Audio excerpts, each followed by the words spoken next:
Olá pessoal, vamos dar início a mais uma aula, sequência de nossa aula anterior. Continuamos falando de indicadores financeiros.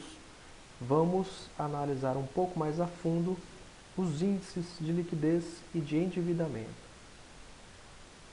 Então, os indicadores financeiros, também chamados de estruturais, eles permitem analisar uma posição financeira do patrimônio com relação aos seus efeitos entre as estruturas dentro das aplicações e das origens de capitais de uma empresa, ou seja, a gente utilizando esses indicadores consegue avaliar de maneira a relacionar as contas, a relacionar a quantidade de ativos, passivos, patrimônio líquido, para entender qual é a composição dessa determinada empresa e assim traçar um perfil, se essa empresa está ou não muito endividada, se essa empresa tem muito estoque, pouca liquidez e assim sucessivamente.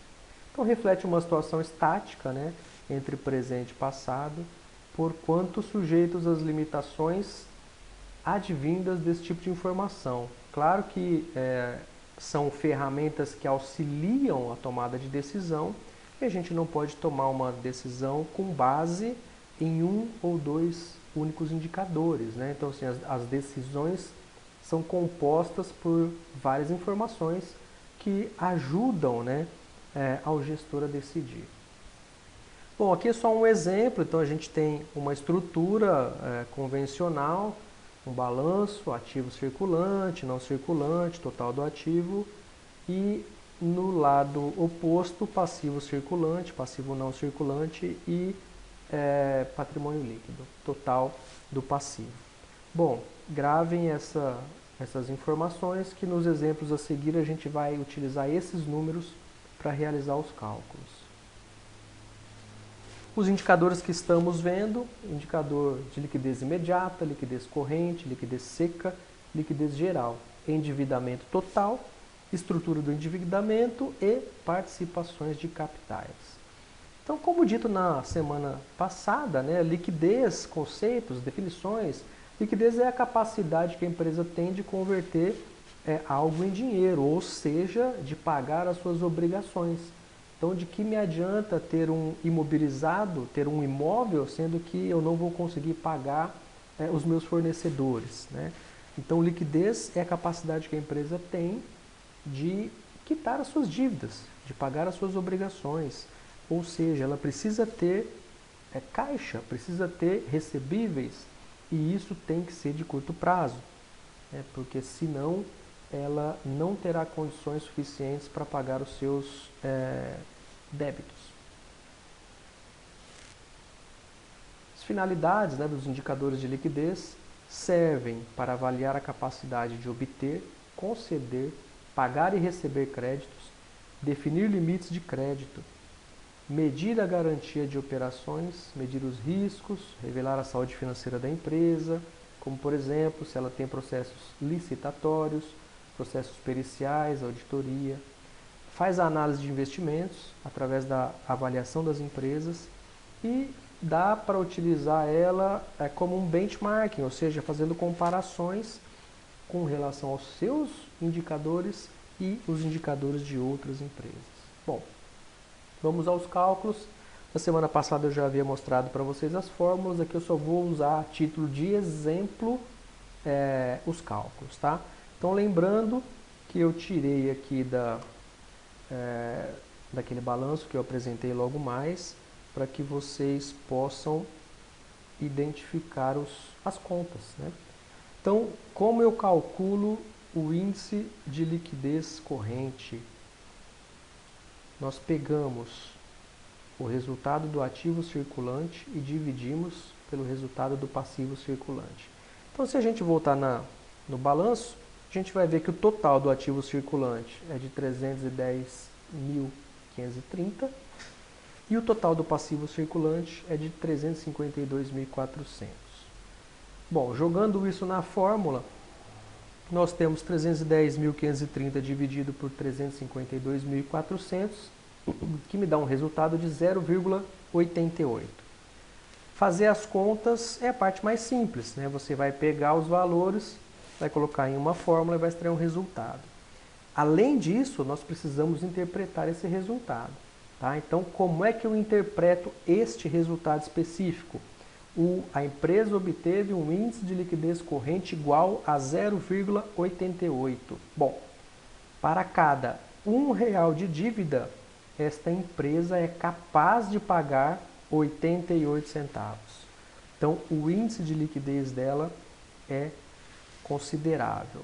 Se como resultado nós tivéssemos um valor muito baixo aqui, para cada R$ 1 de dívida ela consegue pagar 10 centavos, ou seja, a distância é muito longa, né, muito grande, nós teríamos uma situação já mais delicada. Tá? Então, a capacidade que a empresa tem de pagar os seus débitos. Índice de liquidez seca, ou também chamada liquidez real.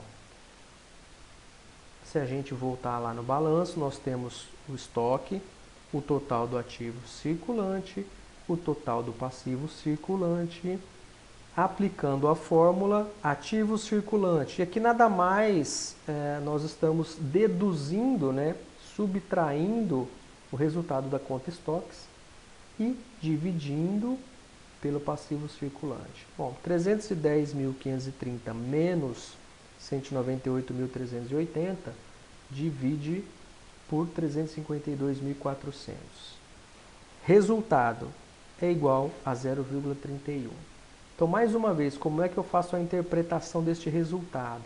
O índice de liquidez seca desta empresa é de 0,31, ou seja, para cada R$ 1 de dívida, ela é capaz de pagar 31 centavos das suas obrigações. Índice de liquidez imediata. A gente utiliza aqui agora a conta disponibilidades e a conta passivo circulante. Então, pegamos lá no balanço, disponibilidades 18.600, total do passivo circulante 352.400. Resultado desta fórmula 0,052. Como é que eu faço a interpretação deste resultado? A empresa apresentou liquidez imediata de 0,052.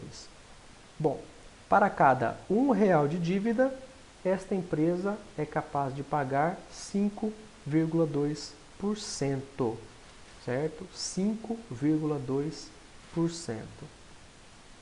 É provável que nem todas as dívidas possuem um vencimento imediato, né? Ou seja, a empresa às vezes tem dívidas de longo prazo, né? Que não haja garantia de que os recebimentos ocorram no mesmo tempo.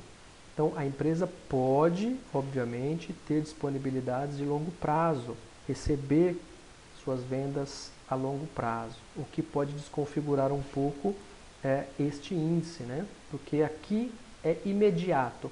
Imediato, ou seja, aquilo que está disponível para a empresa. E o último índice de liquidez, agora o geral, também todos eles, né? Estamos medindo a capacidade de pagamento das obrigações no longo prazo dessa empresa. Bom, na fórmula a gente utiliza o ativo circulante mais o ativo não circulante, ou seja, o ativo total, dividido pelo exigível total. O exigível, só lembrando a vocês, o exigível total ele é composto pelo passivo circulante mais o exigível de longo prazo.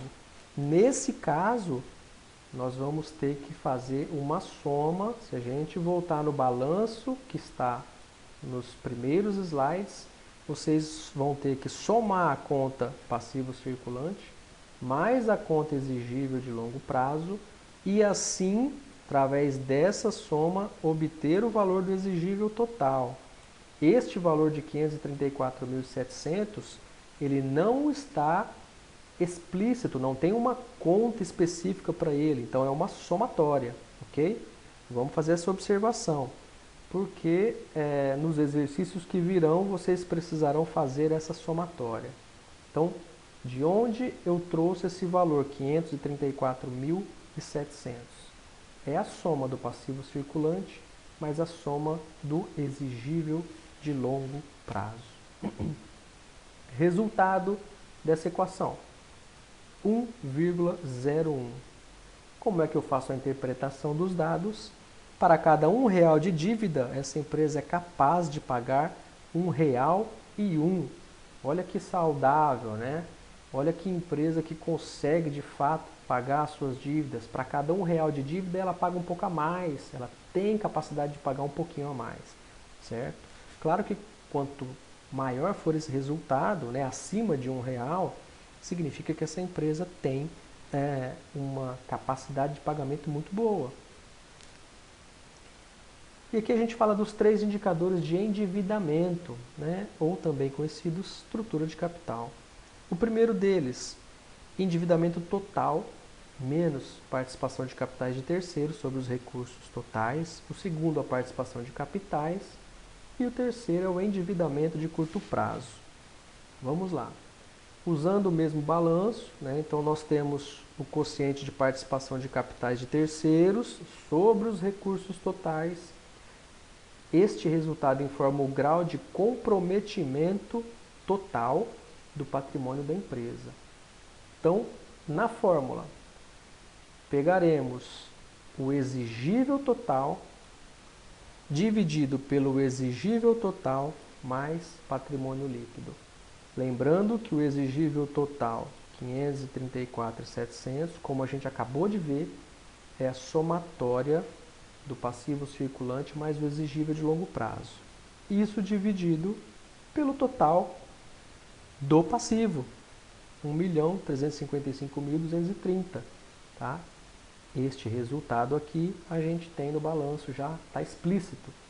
Resultado da equação é igual a 0,39. Então, o que significa isso? Como eu faço a interpretação? Para cada R$1 investido nessa empresa, 39%, né, 0,39, 39% originam-se de terceiros. E, né, logicamente, se você tirar 39 de 100, 61% é capital próprio. Então aqui a gente está fazendo uma relação entre qual é a quantidade de capital de terceiros e qual é a quantidade de capital próprio dentro dessa empresa. Claro que quanto maior o volume de capital de terceiros, né, essa empresa tem um endividamento maior porque ela precisa em algum momento remunerar esses terceiros, certo? E quanto maior o volume de capital próprio, melhor para a empresa. O endividamento dela é menor. Participações de capitais. Informa a relação da participação de capitais nesta empresa. De certa forma, indica dependência de recursos de terceiros. Vamos lá, para a fórmula. Exigível total dividido pelo patrimônio líquido. Resultado 0,65.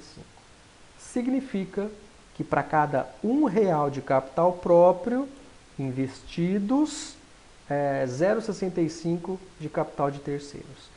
Para cada R$1 de capitais próprios investidos, são investidos também 0,65 centavos de capital de terceiros. E por fim, o endividamento de curto prazo informa qual é a estrutura do endividamento dessa organização. A fórmula passivo circulante dividido pelo exigível total é igual a 0,66. Interpretação. Esse resultado demonstra que das obrigações assumidas com os terceiros, 66% são de curto prazo e, obviamente, a diferença, 34%, são de longo prazo. É muito útil analisar a qualidade deste endividamento. Bom, aqui algumas referências. E é isso. Bom, pessoal, nossa aula de hoje é essa. Este foi o conteúdo. Espero que vocês entendam a prioridade, ou seja, a importância desses indicadores para quando a gente precisa tomar decisões e para quando a gente quer analisar é uma empresa em especial. Tá? Então são indicadores que são simples de serem obtidos, são fórmulas muito simples e os resultados nos fornecem uma boa análise da empresa. Tá ok? Até a próxima aula.